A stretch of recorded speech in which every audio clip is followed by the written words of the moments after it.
so stupid. Gotcha. I got you. Bears eat beets. That's not accurate. Bears beats Battlestar Galactica. Like, oh my god. Batman beats Bane at the bar. That's a chat like you would. That's a little practicing thing you do before speeches. Batman beats Bane in the bar. Exactly, Beats Bane.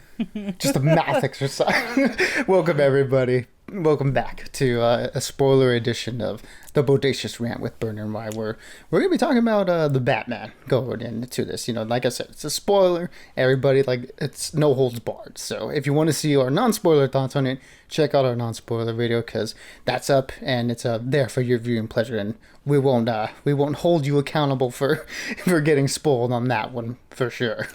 And I won't you hold accountable for wearing the same shirt. You know, yes, you thieving bitch. You know, you might think we have this show is produced and planned and stuff, but this is just a happy accident. This is a coincidence. Because it's like my other shirt is a little dirty, so I was like, you know what, let me put on this. It's a DC overall, you know, Snyder. I do love what he did with DC, and then all of a sudden the camera comes on, you're there. I was like, wow, I showed up first. Okay, now one of us has to change. I mean, well, let's just stop, right? Everybody, before we get into it, everybody, please go ahead and give us a like, a subscribe, hit the bell, and one of us will change our shirt. That'll be the thing that'll get us to do it finally.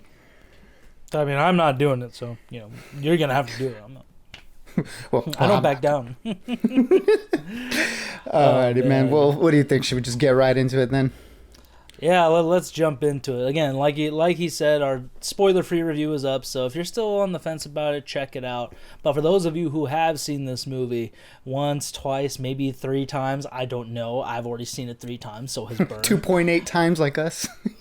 Yeah, that's a little more accurate. And I gotta say, man, it got better every time I saw it. So my original 5 out of 5, I still stick with. There is nothing that could really detract me from that. So let's jump into the spoiler session. Absolutely, everybody. This is it. The time to turn back now and go. So, what I want to start off with is talking about a lot of the influences that went into this movie, because I know we couldn't really dig into it too much for, you know, obvious spoiler purposes, but the influences that went into this movie are pretty apparent. And like for anybody who's a real comic book fan of Batman, there's a lot of storylines that you could pick in from. What are some of the ones that you noticed and the ones that stuck out to you? The biggest one is just the Long Halloween, just because.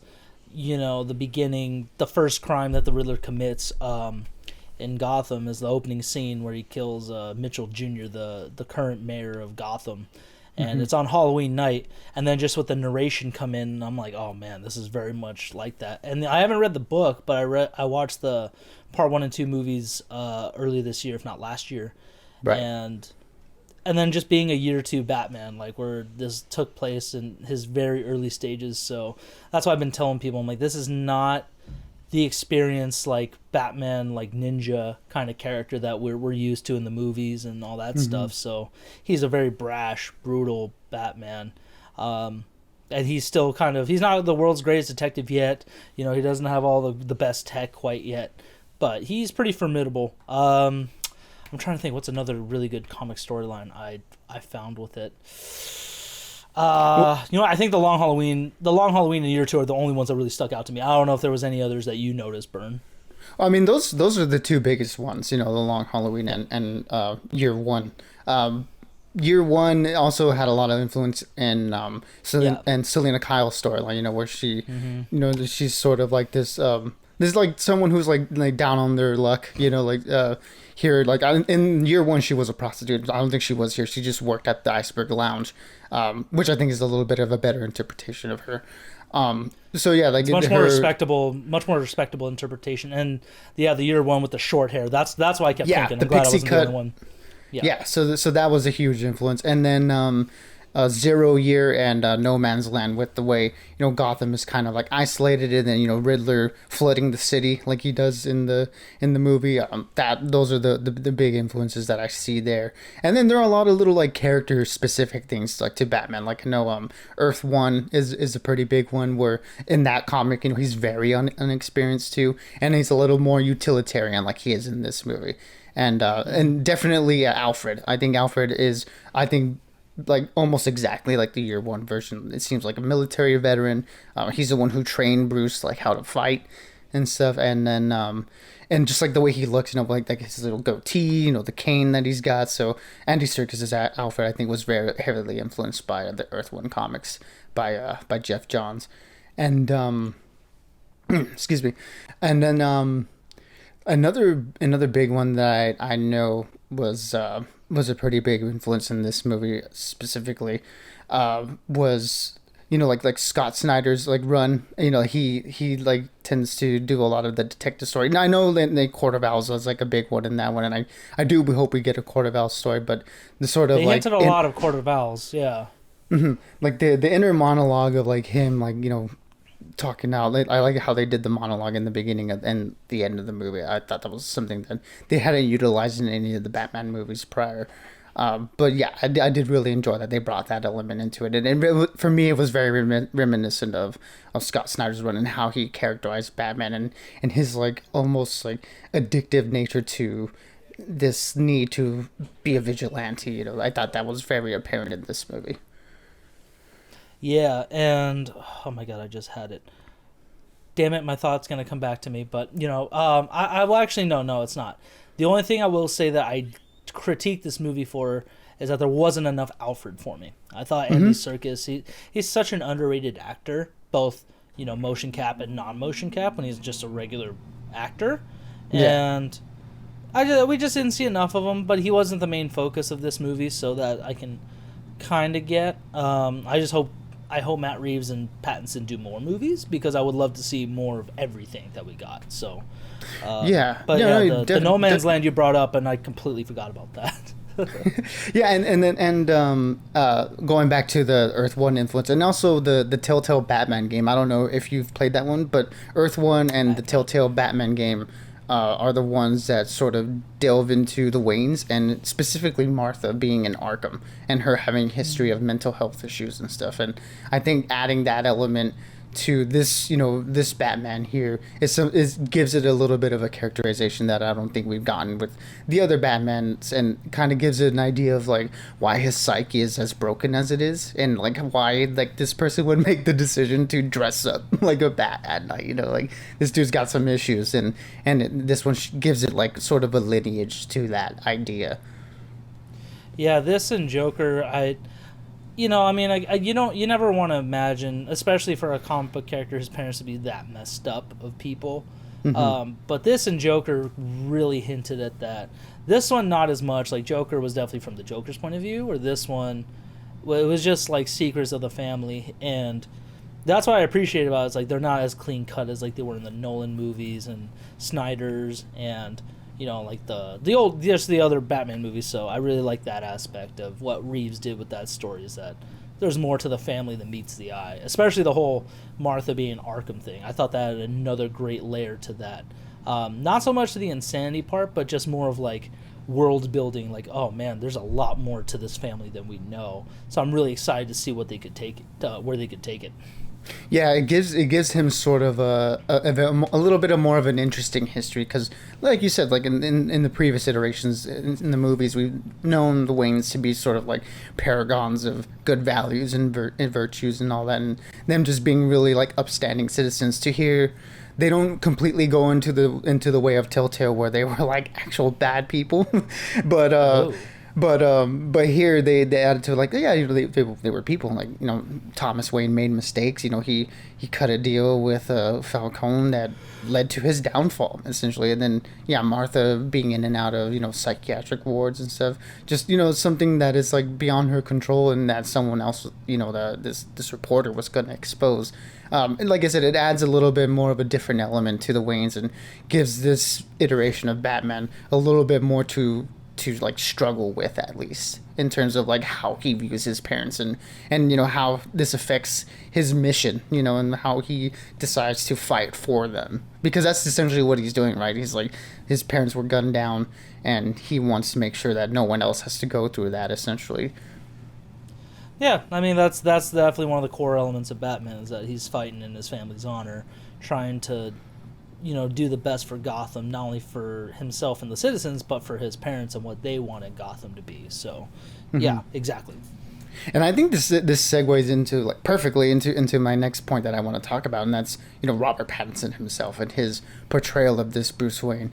I mentioned in you know, on spoiler review that I think he really embodies the very fresh, you know, tortured soul of this Bruce, of like, this person is very broken. Like, you know, he's not the traditional Bruce that we've come to see, like with this billionaire, you know, playboy philanthropist type, where he's, you know, on the surface everybody sees him and it's like, oh, you know, like, it's Bruce, he's buying out hotels or like buying banks, you know, and stuff. It's like, no, this dude is a recluse, and he's completely locked into this Batman persona, and that's his only focus right now, and it's consuming him. Yeah, that's why Alfred, like, after the first beatdown he gives to that gang in the beginning, Alfred just told him, like, if you keep this up, you're gonna have nothing left. Like, you're not keeping up with Wayne Enterprises. You're not doing any of the philanthropic work. Yeah, philanthropic, thank you, work.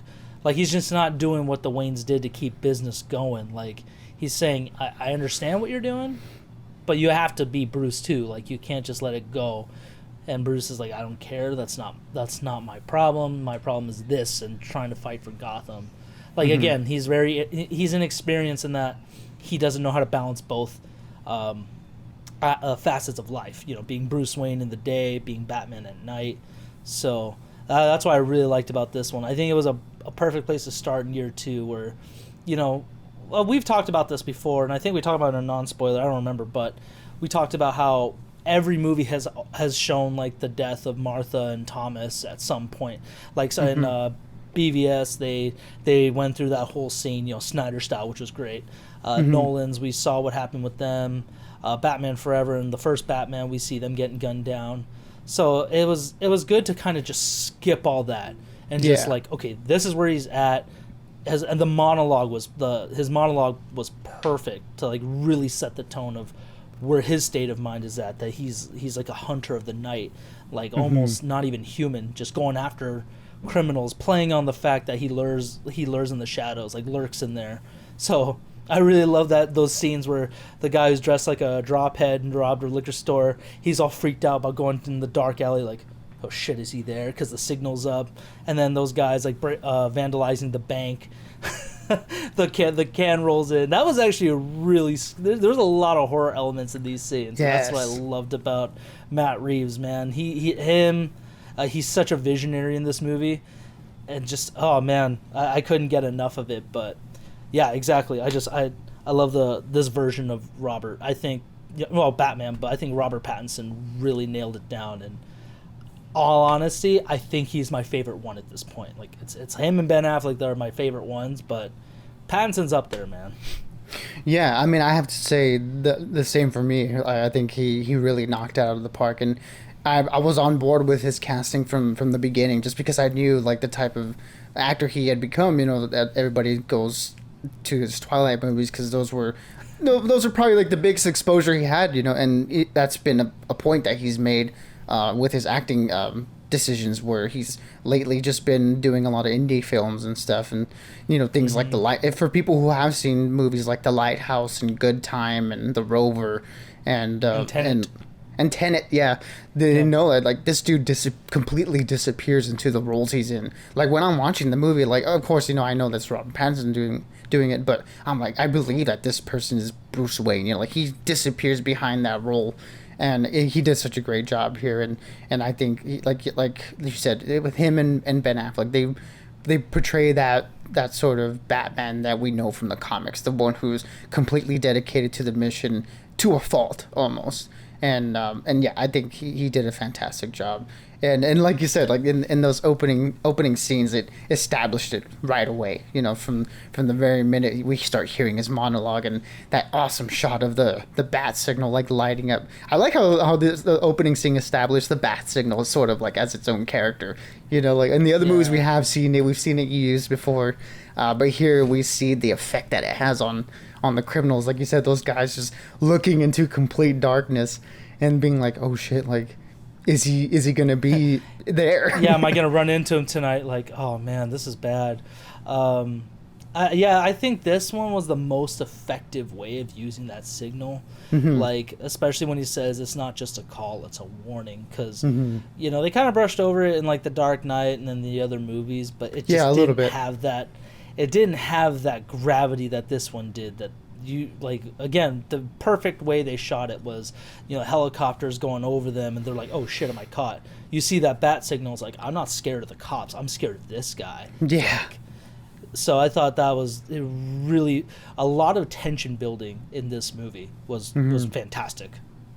Yeah, and that goes right to the filmmaking. You know, like you said, just them holding on these shots of these darkened like hallways or this darkened like building, and them just building up, and the music, you know, Giacchino's score, like them like building up this sort of like mythical creature of the night, you know, where like you said these criminals are more afraid of getting beaten to shit by the Batman than they are of getting caught by the police.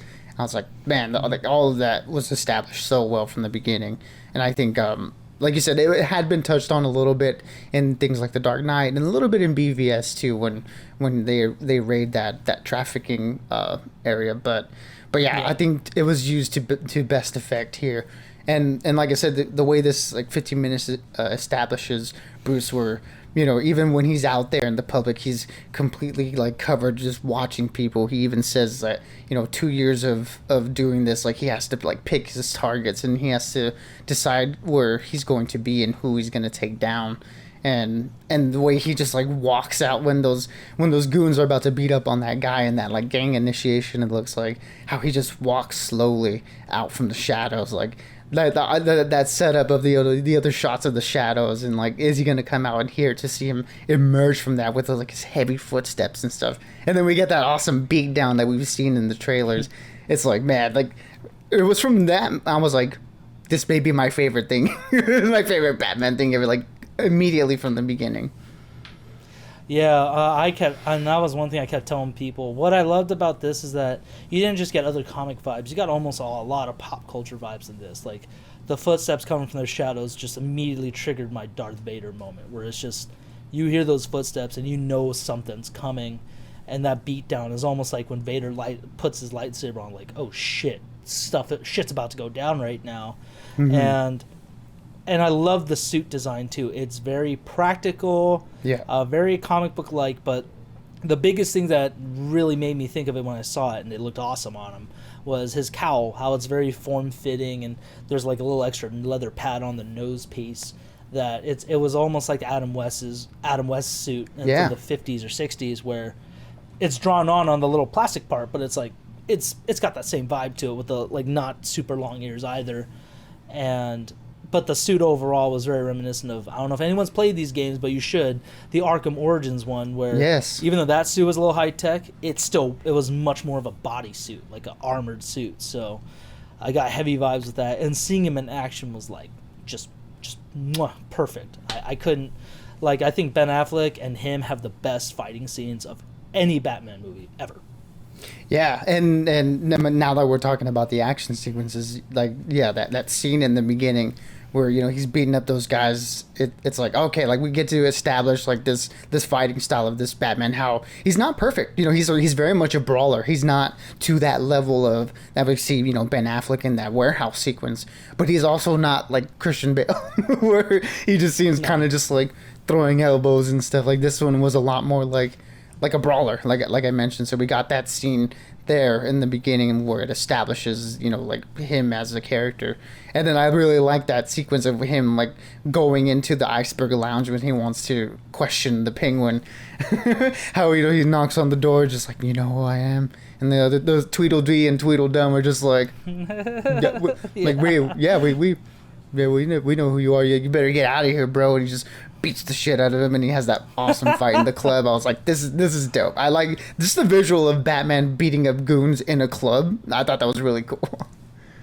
Yeah, it was I got heavy John Wick vibes from this club scene. Just him just going through, throwing shit, using their guns against him and stuff. Like, oh man, the twins were hilarious. You just kept seeing throughout the movie get more hurt as it goes on. Like from a couple bandages just to swollen eyes, broken noses. Like they were. I don't agree with the critics and say this is humorless. Like, they were some of the biggest examples of humor. Like, come on, if you can't laugh at this situation growing, come on, then I don't know what you're watching. But yeah, there was a lot of really good subtle humor. And then we got our first glimpse of Penguin up close and personal when he's about to punch him, and he's just like, "Take it easy, sweetheart. Like, you looking for me?" Oh man, Colin Farrell just such a standout. Like this one and The Gentleman, I was just like, man, he steals the show again. Like, how? And the makeup is phenomenal. Where it does really show Penguin, like where he's kind of balding, he's got the pointy nose and stuff like that, but not comically ridiculous. You know what I mean? Very much like a wise guy character. This is this is not only is this just Batman's origin story, this is everybody's origin story too. Even Matt Reeves has said this is the beginning of the villains. Like, it's not necessarily like beginning of Batman, like it is, but it's more about the villains and their entrances coming in. And I love just when he smiles, he's got the teeth and shit, just like, oh, such a crooked smile, just it's like, nice to meet you. Oh man, their interaction was great too, like especially in the club when he's like, I want to know who the girl is and why is she with the mayor. The mayor? Oh shit, it is. Like, such a fucking smart ass. I was like, you deserve to get punched for that. I mean, just his interactions, I really liked how he like acted like opposite, Batman, and then how he acted opposite Bruce Wayne, how he would like give them nicknames, like, hey, Slick or Chief or whatever. Like, it's like very much like a mafioso type guy, like, like, you're a cool guy or whatever. It's like, I really liked his characterization a lot, and like you said, Colin Farrell like disappears behind, I mean, heavy makeup obviously, but it's like, man, that he just brings so much life to that like look of the character so much. Yeah, and he nailed down that voice perfect, just that like that mobster kind of voice, very reminiscent of like young Joe Pesci from the like Goodfellas and Casino a little bit, not as like Brooklyn-y as that, but very reminiscent of that. But I like that you pointed out, he like, especially when he sees Bruce, he's like, hey champ, like, good to see you. Yeah, hey, Slick. See you later, kid. Yeah. It just made me want to see more of him, and I'm so glad we're getting an HBO Max series with him, because I need more now. Like, especially with how good Peacemaker was, I'm very much interested in seeing like a lot of like maybe like 8 1-hour episodes with Colin Farrell's Penguin. I'm hoping it's as good as they're going to be as good as Peacemaker, because doing that, and they're doing this GCPD show too, right? Yeah, I think it's like a GCPD / like Arkham show. I know it's in development, like early development stages, but I think it's something along those lines. I'm keeping my fingers crossed they can recreate that magic. And also, I was thinking about it after we saw it again the third time. It's like these shows will be perfect for building up these movies too, like really filling the gaps between the first movie, and if they decide to do a sequel, it's like, man, we could do a lot more world building with these and set it up perfectly. So I like that. And then, Catwoman, her intro was great too, where she comes in with the long boots and she's like immediately like, oh shit, like, who the fuck are you, kind of thing. And when we go back to her apartment, I was just like, oh man, this is exactly what I imagined like Selena Kyle would be, where she like just puts her suit on, gets her like little bag ready, and her little like when she goes onto the or what's the little stairs on the side of a building, I guess, the stairwell, I guess, I don't remember, but the way she hops down, I was like, yes, finally, like, that's awesome. That's a Catwoman right there for sure. Yeah, but like the way she breaks into the mayor's safe was so cool. Like, you can tell like she's like an expert at this thing, and the Batman even says when he comes out, like, you're pretty good at that. But yeah, the way like we see her using all her tools and stuff, it's like, okay, she's very experienced at doing these kind of things. Yeah, very, again, very grounded too, where she's not using high-tech goggles or anything like that. She's just using like a microscope and just kind of like drilling in, just like, okay, get it good. And I love the simplicity of her mask too. Like, again, a good origin suit for Catwoman, where it's just, covering her most of her face, got the little folds right there to be like the ears. Just awesome. And their little fight scene too was great. Like almost like a dance of, a romantic dance between them. Like, this is the beginnings of their story here. So I thought it was like, this is cool.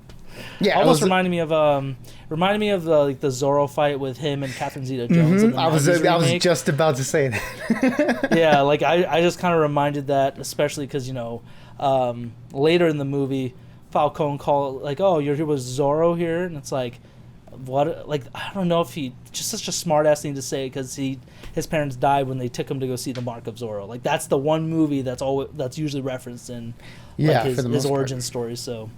Yeah, it was just, again, I just love their interactions. This is my favorite Catwoman Batman combination, like, duo together, just because I felt the chemistry. They both played it off beautifully well, and I think this is some of the best performances I've seen out of them in like their careers for sure.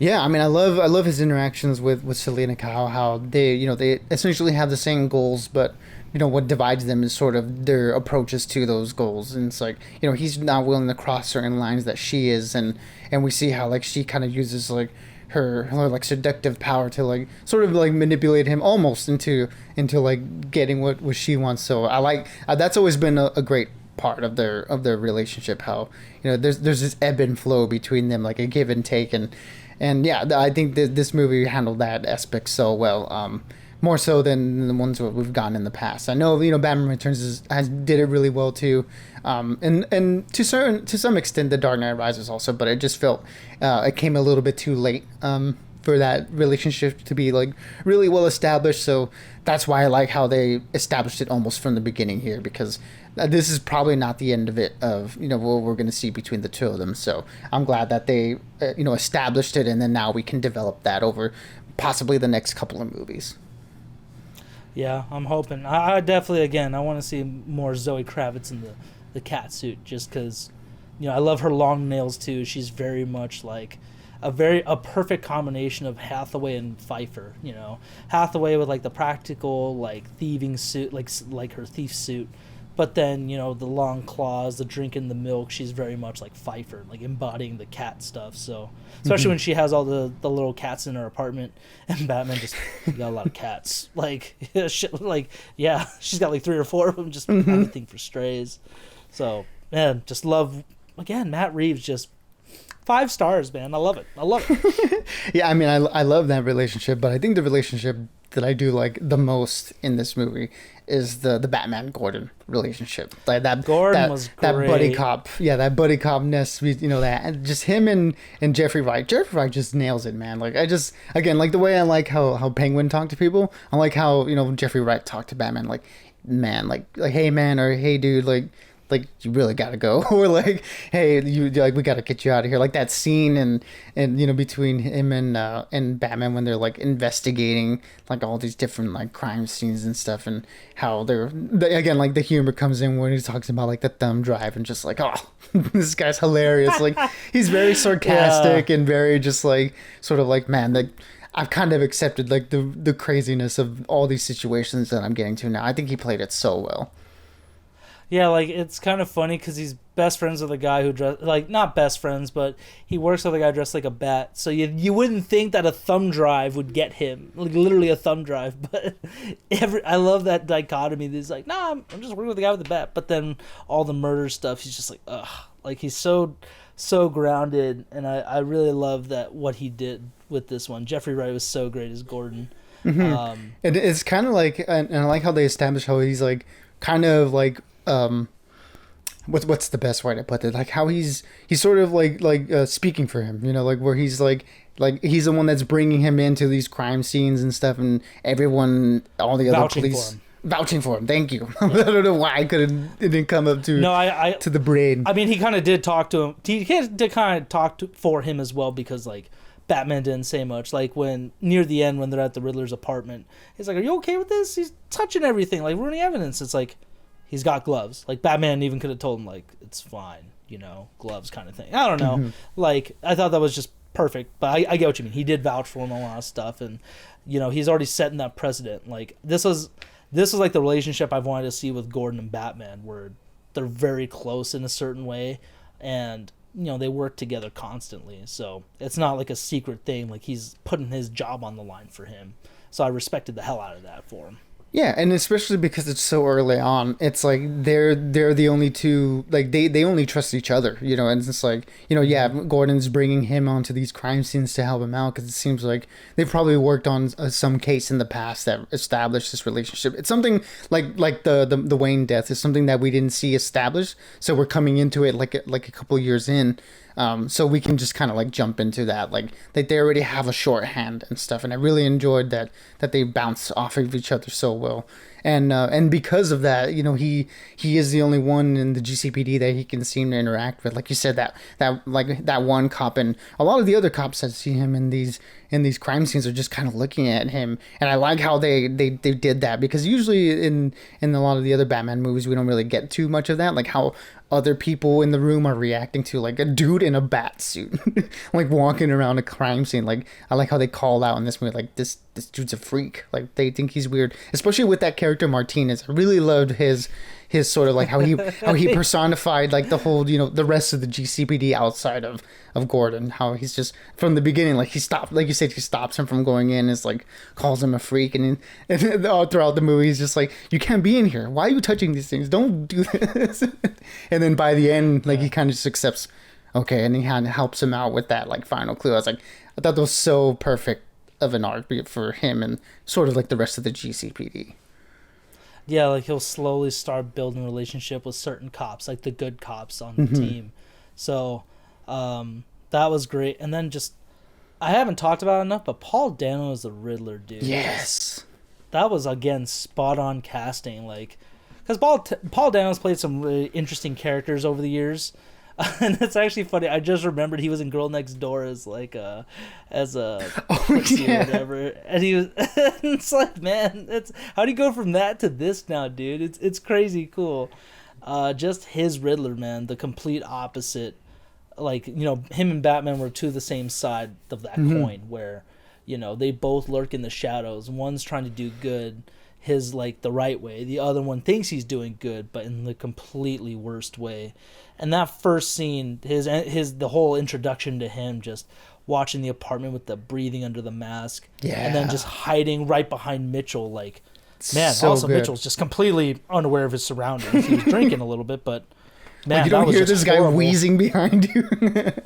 No, and it's like, how do you not get that? There's a presence, and it's just It was very creepy. Very creepy. Very, very Seven inspired. That's what I love about this movie. Like, it had a lot of influence, like, again, pop culture with Seven, where Morgan Freeman and Brad Pitt are together. Instead, we got Jeffrey Wright and Robert Pattinson working together. So that was awesome. But that first murder, where as soon as Mitchell turns the TV off and just beats the shit out of him with that carpet tucker, I was like, oh man, this is like, I just felt gross watching it. Like, oh, this is wrong. This is just creepy as fuck. Like, and then just begins with the tape, just like, now time for my real work to be in. Like, man, his riddles were so good too. Like, I mean, again, Batman Forever gets a lot of shit, but I like Jim Carrey's riddlers and his riddles in that one. Like, they were fun. These ones were just way more fucked up because they keep hinting on there are little clues he's leaving for the Batman, and I love the whole with the scene with the DA with what's that guy's name? Gil Colson, right? Well, Gil Colson, but what's the actor's name? It's Skarsgård or Sarsgaard? I think it's Peter Skarsgård. I'll look that up to make sure for sure. But I'm confused with him and that other family of Arsgards, whatever they are. I'm sorry, I apologize, but that scene where I just the way he like gets people, like when he's sitting in the DA's car, like waiting for him, like you could see this dude in the car, given his windows are tinted and stuff. But man, when he gets the DA and basically puts him as a bomb, like puts the bomb around his neck, it was like, oh shit, it's just brilliant acting. And in the end, when we finally see him without the mask and everything, the glasses, the hair, his little smile, I was like, damn, that is Riddler. Very much of like the comics, the Arkham games, everything. Just, I can't praise the casting enough for this movie overall. Yeah, and once we get to that point, like we've seen, like, you know, him in all those videos and stuff, which were very reminiscent of, you know, the Jokers in The Dark Knight, where you know he's like broadcasting like these different kills that he's doing, especially, you know, with like, you know, Coulson, and then what he did with the previous the commissioner. Yeah, where Savage, he has those rats in the maze like in around his head. I was like, that's scary. So all of that is like very, very like terrifying. But what's even more scary to me was like once we get to see him like as himself, how scarily like of a normal person he looks like. Just like a very soft-spoken dude, like just some nerdy guy that you could see like, you know, like chilling at like a Starbucks or something. It's like you have this image of him because of all the things that he's done up to this point as like this very like monstrous looking person, and it's like the monster's like within, you know, like he's a very normal looking dude, and that's that interrogation scene that we get with him, how he's just like losing his mind, and or like how, well, before that, how he's like thinks of like his relationship with Batman as like a partnership, you know. He's like, hey, we did this together, like I was leaving you all these clues and you followed them and then you executed it. I couldn't do that, so I needed you to do that for me. And it's like, dude, like he's delusioned, and it's like a nice commentary on, you know, very fringe, you know, like black the dark web types, you know, or, you know, the QAnon types, where like these echo chambers of where people get very where they get very radical and stuff, radicalized. Yeah, and it's like we got to see like how that would be in a Batman universe, and the fact that they did that with a Riddler, I thought was very interesting. Yeah, again, I can't wait to see what else Matt Reeves does. If he keeps doing these movies, like what other villains is he going to really adapt for this world? Because it was very grounded, but it had its very horror story / detective version to it. And, you know, Riddler, again, he didn't have the most action scenes in it, but, again, Batman, especially after the gang beatdown, when he is in GCPD and they're all kind of turning on him, thinking, like, you just got Coulson killed. I love his little interaction with Gordon, like, I gotta get you out of here because you're gonna punch me in the, like, you punched me in the face. Yeah, he's trying to act all hard. He kind of lets him smile, like, yeah, like, trying not to, but it's like, okay, this will be fun a little bit. Mm-hmm. And the wingsuit, I mean, partially because you ruined it for me when you reminded me of the Grinch movie.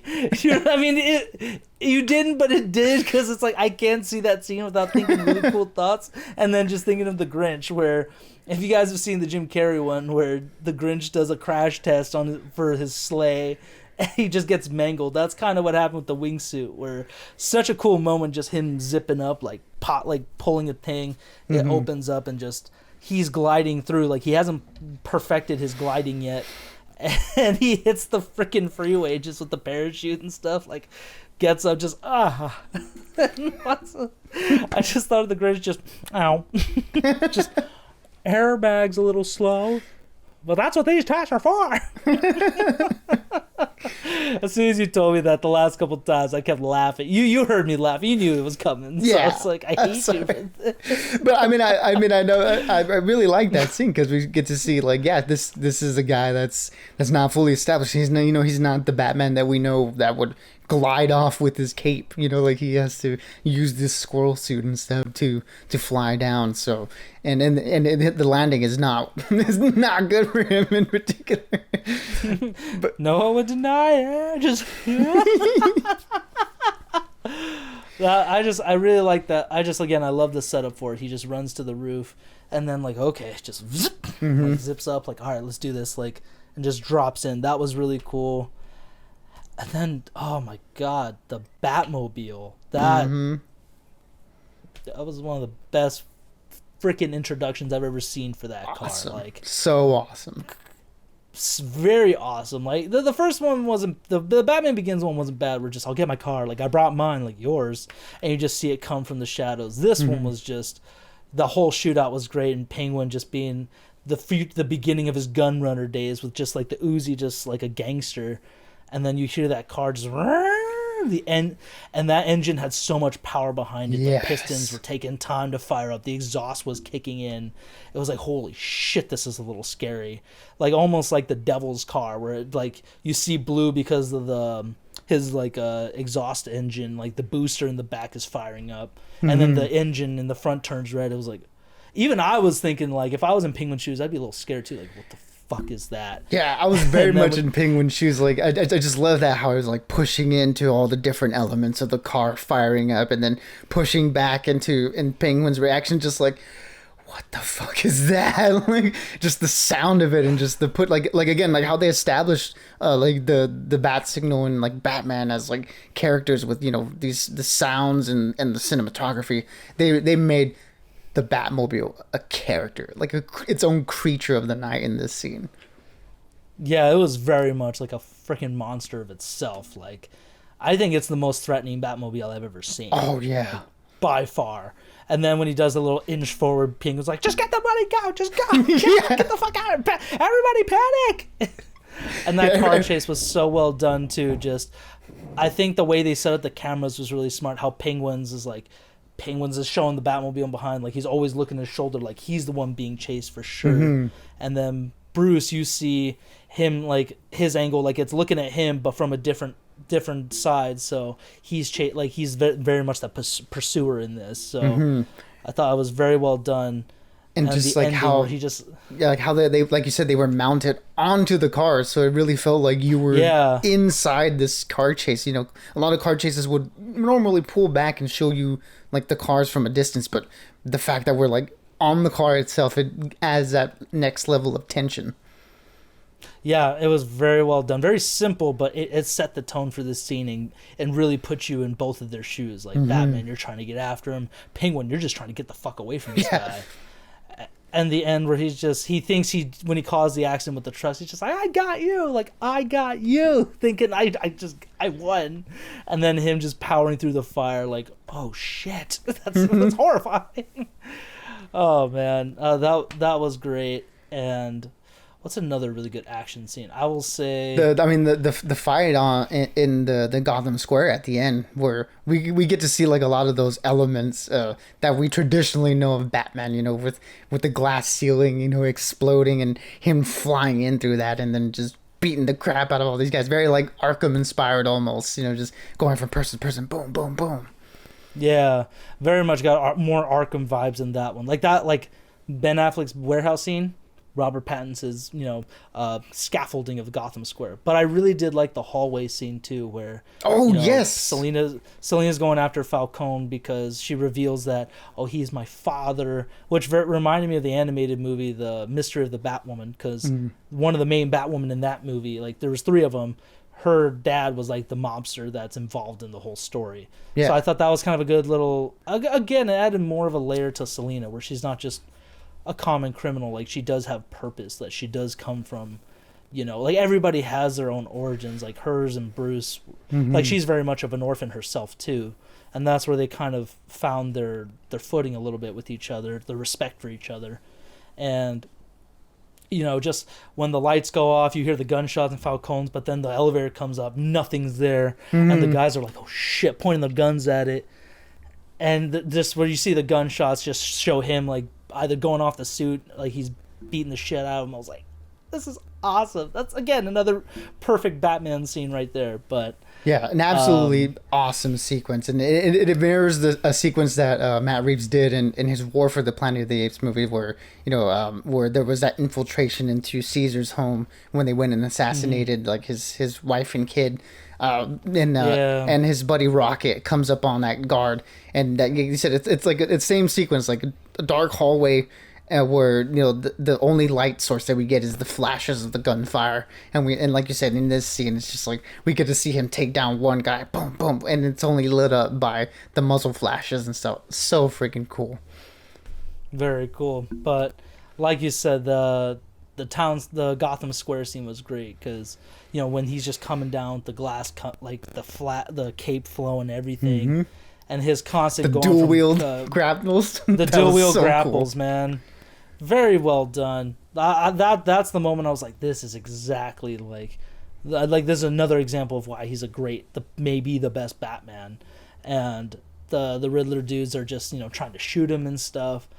It was really well done, and I actually have one little subtle detail I like, that his bat symbol on the chest was his actual batarang. Like this isn't the ninja where he's throwing them left and right, hitting him in people and stuff. He just used it as like a giant freaking knife, a utility tool. So, and that was really cool. And then when Catwoman saves him, but she gets attacked.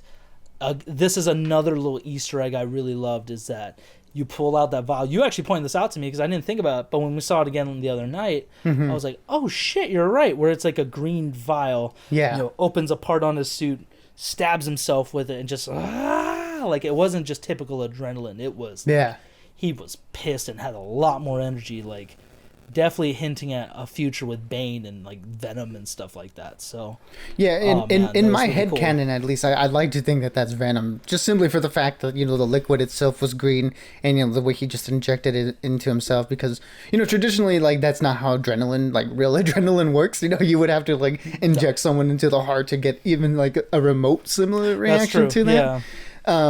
So here, just him, the green liquid, him injecting himself, and the bigger part of it where he completely loses composure and almost beats this guy to death. Like, we see the after effect of that guy just completely like disfigured. Like, I didn't notice my first time around, but this last time that was that same guy that he had a little bit of an interaction with at the funeral of the mayor. So yeah, like, and then that guy, saying that, vengeance or whatever. I was like, oh shit, that's crazy. But yeah, like that whole sequence, I thought that was definitely a nod to Venom. Well, I was gonna say, not Venom the character, but Venom, the actual liquid that Bane uses in the comics. I was gonna say, I wonder if that guy was supposed to be like Joe Chill, or maybe the dude that killed his parents. I mean, I don't know, because in the movie that was the whole thing.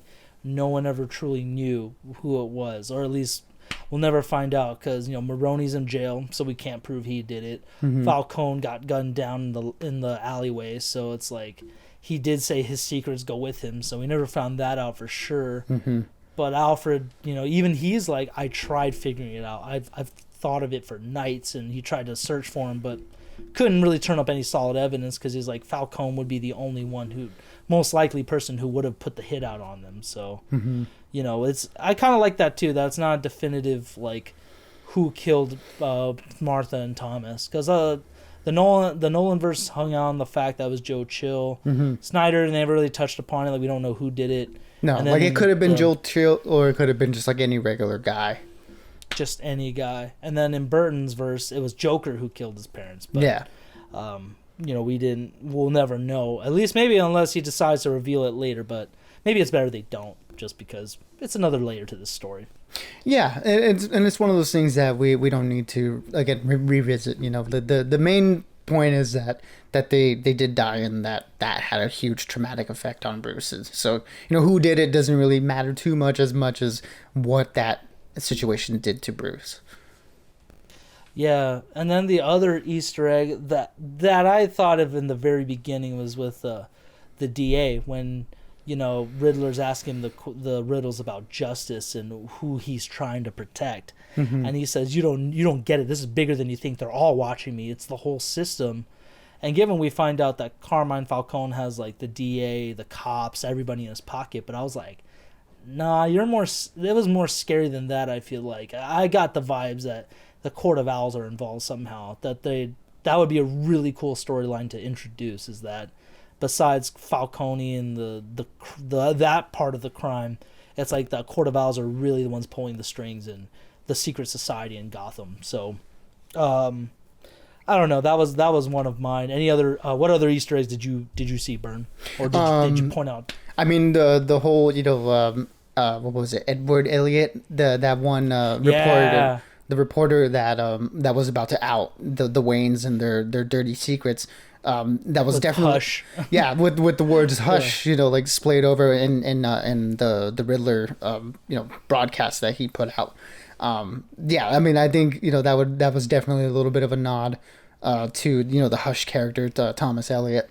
So maybe that is something that they can potentially touch on in the future, that because the Wayne had because Wayne had him intimidated and Falcone took it too far. Maybe, that person's kid, which would probably be, the Hush character, it has a vendetta against the Waynes because of what, they did to his father, essentially. So I think that would be, that was a little nugget that they threw in there. I don't know if they will touch upon that in the next couple movies, but I think that's a potential storyline that they could look into because of the way it was set up, of how this guy was gonna put out this dirt on the Waynes, and the Waynes essentially had him killed. And so it's like, what does that sort of factor do? Because I like that idea of the sins of the father, and the way that this this trauma will come down to whatever happens to the parents, the kid is the one that has to really deal with it. So with that reporter being killed, what does that do to that person's kid, in this unending cycle of violence? I think that's a potentially really cool storyline to look into.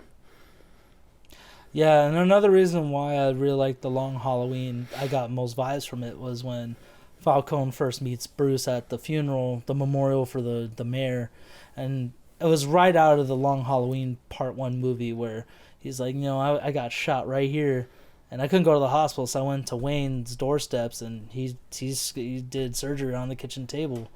And I was like, yes, that's exactly. John Turturro was such a good mobster character, too. Just his glasses always on, like you pointed out, like he has no soul. Mm-hmm. So you can't see into his eyes, you can't see who he really is. And just such a bastard in the end, where we find out that he killed Selena's mom, he killed Selena's best friend Annika, who found out this whole conspiracy around him. And yeah, just what a dick. Could not stand him, but at the same time, that's what made him a great villain. Yeah, and we haven't talked about it, but I think the biggest Easter egg is that scene in Arkham between Riddler and... I was going to get to that, but yes. And what appears to be the Joker. I was like that. Very much like the rest of the characters in this iteration of Batman. Early stages, I think. I don't think this is a Joker that's fully developed at all. Played by Barry Keoghan or Keoghan, however you probably say his name. I'm not sure. But yeah, he's the one that plays credited as the unseen prisoner or something like that. But definitely is the Joker. I mean, it was all Matt Reeves really spelled it out, where he's like, oh, one day you're this, the next day you're a clown. Mm-hmm. He's also speaking cryptically with the Riddler, where he's like a friend, and when they start laughing together, and you see the outline, like the little the short spiky hair, mm-hmm. kind of his smile. Looks like his face is disfigured into a smile. Yeah. Very much like one of the Snyder runs too, like where Joker's face gets a little charred or something. It was very where the face was cut off and he wears it over his exposed underskin. Definitely. Kind of like that, yeah. And I just. Again, that got me the most excited. I was like, "Oh, the Rogues Galleries!" The beginnings of the Rogues mm-hmm. Gallery. Like, Matt, Robert, get to it. Next one now. Get to it. Get filming. And I just have such hope for more, like when, Selena's like, "Oh, I'll go upstate, maybe to Bloodhaven, mm-hmm. See what's out there." Just hinting at more the expanded universe factor. Just. With the Rogues Gallery, a potential Robin when she talks about Bloodhaven, because that's where Nightwing eventually goes to take over that city and fight for that. And just, I know Matt Reeves has talked about potentially bringing on Mr. Freeze, a much more grounded version for this world, so who knows? And I thought with the river flooding Gotham, I'm like, this would be perfect for Killer Croc or somebody to make his way into it, just because that would be kind of cool. Mm-hmm. But... we'll have to see what happens. But any other Easter eggs that maybe caught on? Because at the moment, I'm like, I think we got the ones I thought of at least. No Easter eggs, but just, sort of thoughts on the potential future of these couple of movies. I think it's set up really well, by the end of it, where we have the real character growth with, Bruce Wayne / Batman. That we're after the events of this movie, where he realizes that his quest for vengeance and his pure drive to just instill fear into the criminals of Gotham is not really making things better, and how like by the end of it he realizes that he needs to be more, like instead of just this man, just like a monster in the night. Instead of being that, he has to be a beacon for hope by the end of it. I think that establishes that we'll see the more traditional version of Batman in the future, where he is balancing, the Bruce Wayne and the Batman of it all. So that idea, I think, is very interesting for potential future movies. Exactly. I love this movie. I'm down to see it more times, so that's probably what's gonna happen. Not gonna lie. And I for all of you guys, let us know what you think. Did you love this movie as much as we did, or maybe you thought it was too slow? Because my secret to that is drink some coffee or something before. Because I'm not gonna lie, that mocha with the espresso extra espresso shot really kept me awake throughout the whole thing. So my attention was 100%.